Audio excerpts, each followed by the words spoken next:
Hello friends, welcome to savage point. நான் உங்கள் ஏஸ்க. So finally நம்மளால எக்ஸ்பெக்ட் பண்ணிட்டு இருந்த Rajini sir and Kamal sir படத்தோட ஃபர்ஸ்ட் அஃபிஷியல் ப்ரோமோ வந்துருச்சு. இதில் நான் நிறைய ரிவ்யூலாம் பண்ணுவாங்க அப்படின்னு நான் நினச்சேன். பட் ஒரு மாதிரி இந்த ஒரு ப்ரோமோ முடிஞ்சுது. பட் ஒரு சில ஹிண்ட்டும் இருக்குது. அதுவும் என்ன அப்படின்றதெல்லாம் நான் அப்படியே போக சொல்கிறேன். சரி ஓகே ஃப்ரெண்ட்ஸ், இந்த வீடியோவை ஸ்கிப் பண்ணாமல் ஃபுல்லாக பாருங்கள். சரி வாங்க நம்ம வீடியோக்குள்ளே போகலாம்.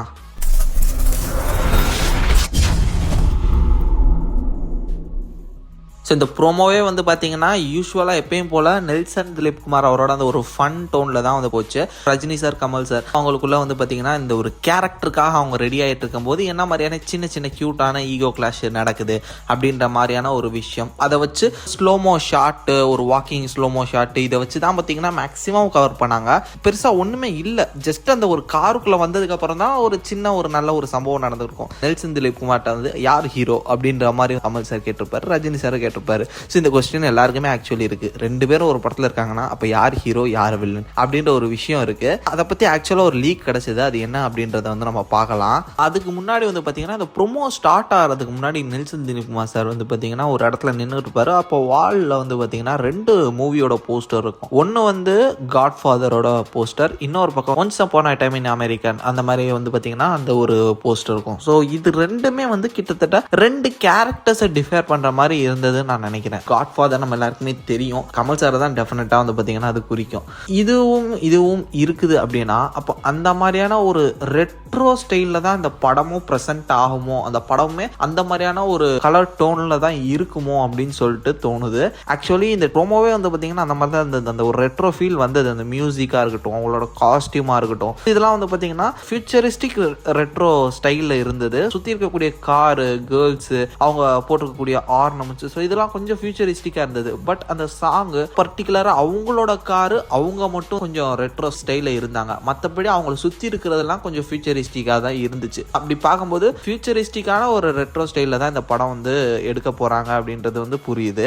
தென் இது மட்டும் இல்லாமல் பெரிய கேள்வி, யார் ஹீரோ யார் வில்லன் அப்படின்னு சொல்லிட்டு ஒன்று இருக்குல்ல. ஆக்சுவலாக கிடைச்ச லீக்ஸ் படி ரஜினி சார் தான் ஹீரோ, ரஜினி சார் தான் வில்லன். அதே மாதிரி கமல் சார் தான் ஹீரோ, கமல் சார் தான் வில்லன் அப்படின்ற மாதிரி சொல்கிறாங்க. ஒரு சைடு கிடைச்ச ரூமர் படி என்னன்னு பார்த்தீங்கன்னா இவங்க ரெண்டு பேருமே அவங்களோட பசங்களை எதிர்த்து தான் சண்டை போட போறாங்க. அதுல Rajini sir and Kamal sir பார்த்தீங்கன்னா எங்கா டிஹெச் பண்ணி அந்த ரெண்டு சன் கேரக்டர்ஸ் காட்டுவாங்க அப்படின்ற மாதிரி ஒரு ரூமர் வந்தது. இது எந்த அளவு உண்மைன்னு தெரியல. பட் இன்சைடர் சைட்ல கிடைச்ச ஒரு ரூமரை தான் நான் உங்களுக்கு சொல்றேன். இது லீக்ஸ் கூட நம்ம அபிஷியல் லீக்ஸ்க்குள்ள எடுத்துக்க முடியாது. நிறைய ரூமர்ஸ் வந்தது. அதுல கொஞ்சம் நம்பகத்தன்மையா இருக்கக்கூடிய ரூமர்ல இது ஒண்ணு. ரெண்டு ஓல்டான வெர்ஷன், ரெண்டு யங்கான வெர்ஷன். அந்த யங்கர் வெர்ஷனுக்கு ஃபுல்லா டிஏஜிங் பண்ண போறாங்க அப்படின்ற மாதிரி சொல்றாங்க. ஆல்ரெடி நம்ம கூலியில பார்த்தோம். அது மாதிரி த்ரூ அவுட் ஃபிலிம்லேயே பார்த்தீங்கன்னா அந்த யங் கேரக்டர்ஸ் வர போறாங்க. அவங்க ரெண்டு பேருக்கும் டிஏஜிங் பண்ண போறாங்க. அவங்க ரெண்டு பேரும் தான் வில்லன் ரோல ப்ளே பண்ண போறாங்க. அவங்களோட ஃபாதர்ஸா இருக்கக்கூடிய இவங்க பார்த்தீங்கன்னா அவங்கள தடுத்து நிறுத்த போறாங்க. ஆர் அவங்கள எப்படி டிஃபீட் பண்ண போறாங்க.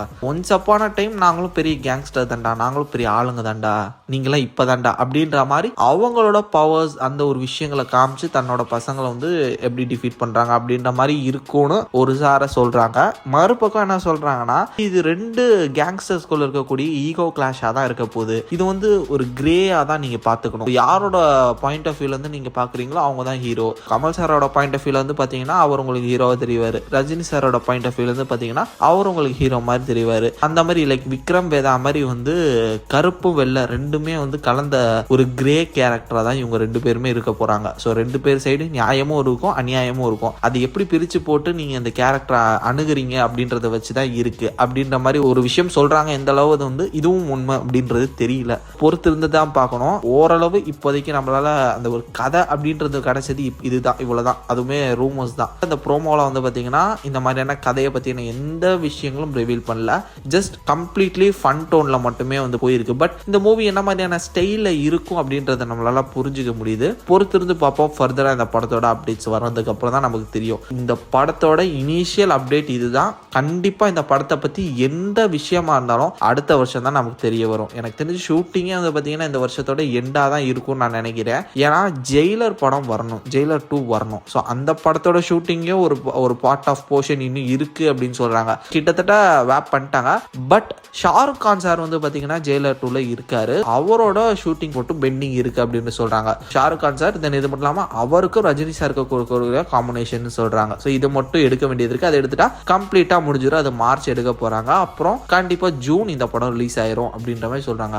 அப்படி ஒரு ஜூன் ரிலீஸ் ஆயிடுச்சுன்னா அதுக்கப்புறம் ப்ரீ ப்ரொடக்ஷன் அதெல்லாம் இந்த வருஷத்தோட எண்டுக்குள்ளே முடிஞ்சு இந்த படம் வந்து பார்த்தீங்கன்னா இந்த வருஷம் எண்டுக்குள்ளே ஷூட்டிங் போயிடுவாங்க அப்படின்ற மாதிரி சொல்கிறாங்க. அப்படி ஷூட்டிங் இந்த வருஷம் எண்டில் தான் போகிறாங்கன்னா நிச்சயமாக நெக்ஸ்ட் இயர் தான் வந்து பார்த்தீங்கன்னா நெக்ஸ்ட் இயர் எண்ட் ஆர் மிட்ல தான் வந்து பார்த்தீங்கன்னா இந்த படத்தோட ஃபர்தர் அப்டேட்ஸை நம்மளால் எதிர்பார்க்க முடியும். மேபி நெக்ஸ்ட் இயர் திவாலி ரிலீஸாக கூட இது இருக்கலாம், கிராண்ட் ரிலீஸாக பொறுத்திருந்து பார்ப்போம். ஸோ நிறைய ஹைப் வந்து பார்த்தீங்கன்னா கிரியேட் பண்ணியிருக்கு இந்த ஒரு ப்ரோமோவே வந்து. எந்த அளவு வந்து பார்த்தீங்கன்னா ப்ராஜெக்ட் வரப்போகுது அப்படின்றத வெயிட் பண்ணி பார்ப்போம். ஸோ உங்களோட thoughts and views and review என்னன்றதை மறக்காம கீழே கமெண்ட் செக்ஷனில் மென்ஷன் பண்ணுங்க. சரி ஃப்ரெண்ட்ஸ், இதே மாதிரி தொடர்ந்து நிறைய இன்ட்ரெஸ்டிங்கான வீடியோஸ் பார்க்கறதுக்கு மறக்காம நம்ம சாவிஜ் பச்சரில் சப்ஸ்கிரைப் பண்ணி இந்த பெல் ஐகானை ப்ரெஸ் பண்ணிக்கங்க. அடுத்த ஒரு இன்ட்ரெஸ்டிங்கான வீடியோலாம் நாளைக்கு நான் மீட் பண்ணுறது வரையும் tata bye bye, take care from A Square.